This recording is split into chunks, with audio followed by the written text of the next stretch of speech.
Our planet is full of incredible natural formations.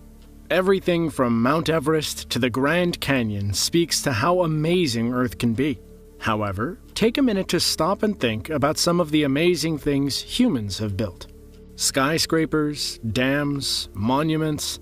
These superstructures are a testament to our ingenuity and vision. From time to time, though, our ambition exceeds our reach and the huge projects fail. When this happens, the projects usually fail in spectacular fashion, sometimes causing massive amounts of damage, but always resulting in huge financial losses. Here are 5 megaprojects that went horribly wrong. If you're new here, be sure to subscribe to Underworld for more videos just like this. After World War II, the United States became infamous for its hundreds of tests with nuclear bombs. Many of these were done around the island chain known as Bikini Atoll, resulting in an area that is uninhabitable to this very day. At the time, though, many of these tests involved naval ships being in the blast radius. However, not all of them sank, leaving a floating hunk of radioactive metal. So, many of them were towed back to Hunters Point Shipyard in San Francisco, where many of them were either dismantled or sank. What was left were hazardous chemicals that were used to disinfect many of the ships, radioactive waste, and contaminated water. In recent years, though, the city of San Francisco has been working with the Department of the Navy to clean up the area and make it suitable for habitation. Over $1 billion has been spent on the effort. Everything seemed to be going well. However, in 2018, 2 employees of Tetra Tech EC, the contractor charged with testing the soil for radiation, pleaded guilty to falsifying results. The scandal froze construction at the shipyard and prompted many lengthy investigations. Some of them revealed that instead of removing all of the contaminated materials as promised, the Navy simply buried them. This was one of a handful of scandals that rocked the entire project. The lack of accountability and oversight nearly put thousands of lives in jeopardy, not to mention the environmental damage that was done. Deep in Northern California, you will find the Oroville Dam. This massive earth-fill embankment dam is an important part of the California State Water Project, providing flood control, water storage, and hydroelectric power generation. It is also the tallest dam in all of the United States. For the most part, the history of the Oroville Dam is solid. There have been some hiccups along its lifespan, but nothing too major. That all changed in February of 2017. The problems began with the 2017 California floods, which brought Northern California its wettest winter in nearly a century. Constant storms dropped large volumes of rain and snow in a short amount of time, quickly raising the water levels in Lake Oroville. Rainfall damaged the main spillway of the dam, so on February 7th, it was closed for inspection, allowing water levels in the lake to continue rising. Not long after, the main spillway was reopened, but with limited use. Officials hoped it would be enough to lower the water levels, but it wasn't. Shortly after 8 in the morning on February 11th, water rose over the emergency spillway for the first time since the dam was built in 1968. To make matters worse, erosion at the base of the weir began progressing much faster than expected. Officials realized that there was a real threat that the weir could collapse, sending a wall of water downstream to flood nearby communities. It was at this time, on February 12th, that an evacuation order was announced. In total, 188,000 people temporarily left the area. Shortly after this, the emergency spillway was closed for repairs. The main spillway now took the brunt of the water flow, furthering its deterioration and damage, and also forcing the closure of the hydroelectric plant. In the end, no collapse occurred, and the water levels slowly dropped, allowing for a full repair to be made in the coming months. Thanks to quick action and a bit of luck, a much larger disaster was avoided. Still, the total cost associated with this event is estimated to be around $1 billion. Between 1924 and 1926, engineer William Mulholland oversaw the construction of the St. Francis Dam, a curved concrete gravity dam designed to create a storage reservoir for the city of Los Angeles. It was an important part of the city's aqueduct water supply infrastructure, located about 40 miles northwest of the city. After the dam's completion in 1926, water began to fill the reservoir. But problems arose almost immediately. From seepage to cracks in the dam itself, every month seemed to be met with a new challenge. It was all leading to one terrible event. On March 12, 1928, just before midnight, the dam suffered a catastrophic failure. Although there were no surviving eyewitnesses to the failure, it was determined that it wasn't a gradual failure. The entire dam collapsed at the same time. This resulted in about 12.4 million gallons of water being released into the San Francisco Canyon, causing a wave that was 140 feet tall.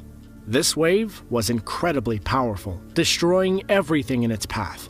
After traveling for just over 5.5 hours, the wave washed debris and bodies into the Pacific Ocean, nearly 54 miles away from where it started. At this point, the wave was almost 2 miles wide and still traveling around 6 miles per hour. 400 people lost their lives. Multiple investigations concluded that the failure in the dam was due to it being built on an incredibly unstable foundation. From the beginning, there was seepage under the foundation, eroding some of it away. Eventually, this led to failures in other areas of the construction until the dam was unable to bear the pressure of the billions of gallons of water.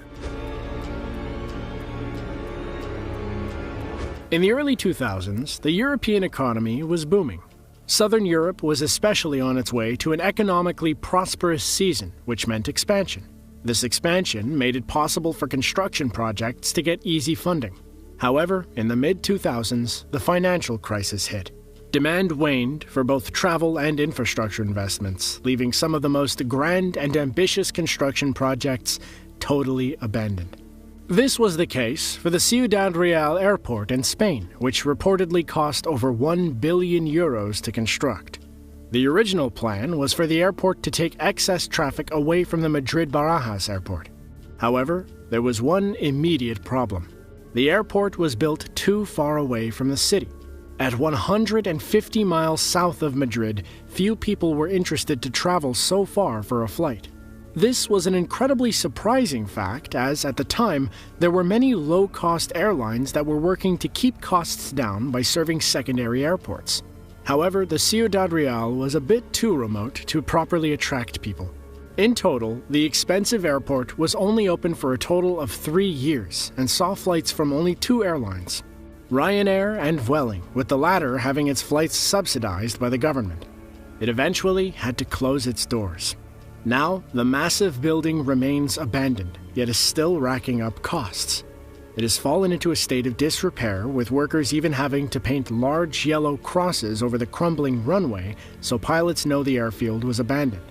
Being a 1 billion euro airport that was abandoned in just 3 years, it was one of the biggest financial failures in the country's history. Once upon a time in the 1980s, the United States wanted to construct the largest particle collider in the world. Plans were put in place for everything to be built in Texas. After its completion, it would have been 20 times larger than any accelerator ever constructed.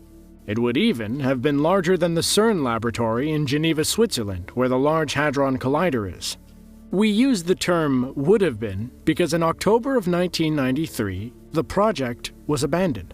There is no single reason that explains the cancellation. There were many factors that contributed to its failure. First, there was an inability to secure any foreign funding, which was a pivotal thing.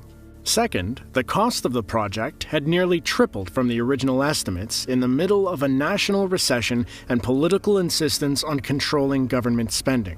Finally, as the project was nearly 20 times bigger than anything physicists had ever managed before, clashes between the accelerator's management team and the military-industrial culture imposed by the U.S. Department of Energy led to seemingly endless audits and an overall lack of trust. Now, with the exception of some underground generators and the miles of tunnels, everything sits empty. The site was originally given to Ellis County, Texas. Numerous attempts to sell the property failed until 2006, when a private investment group purchased the property. It was rumored that there were plans to use the site as a data center, but as of 2011, nothing had been built yet. But, for perspective, the largest currently operating particle accelerator in Switzerland has an energy output of 14 trillion electron volts. Should the superconducting super collider have been made operational, it would have put out 40 trillion electron volts. Who knows where the future of this project stands, but as of now, billions of dollars have been lost. Building nuclear reactors is always an incredible undertaking. Not only does it take massive planning and funding, but the execution of the actual construction needs to be 100% perfect. In 2008, a nuclear reactor was scheduled to be built in Fairfield County, South Carolina. Two massive companies, South Carolina Electric and Gas and the South Carolina Public Service Authority, collectively invested $9 billion into the construction of two nuclear reactors. That year, they received an estimate for the job, which totaled to just under $10 billion. It was to be a very unique build, as the design relied on prefabricated parts to be used, allowing for a sort of modular construction. Construction began in 2013. However, numerous delays occurred from 2014 to 2017 due to manufacturing errors and incompetence. Then, in 2017, it was realized that the original estimate of $9.8 billion was way too low, as the cost of the construction had grown to $25 billion. It caused many of the involved parties to file for bankruptcy. Several months later, the project was abandoned. The economic losses and subsequent public outrage drastically altered the future of both utility companies. As many people were paying some raised rates in order to offset the cost of construction, they filed lawsuits. There were many settlements that exceeded $1 billion in damages. The stock of Scana, the only Fortune 500 company based in South Carolina, drastically fell. It was the largest business failure in the history of South Carolina. For everything that people are capable of accomplishing, this highlights the importance of careful calculations. From rushed construction to poor financial planning, they can bring ruin to communities as well as the companies involved. Click the link on screen now to check out more videos of ours just like this one. And with that, thanks for watching, and we'll see you next time.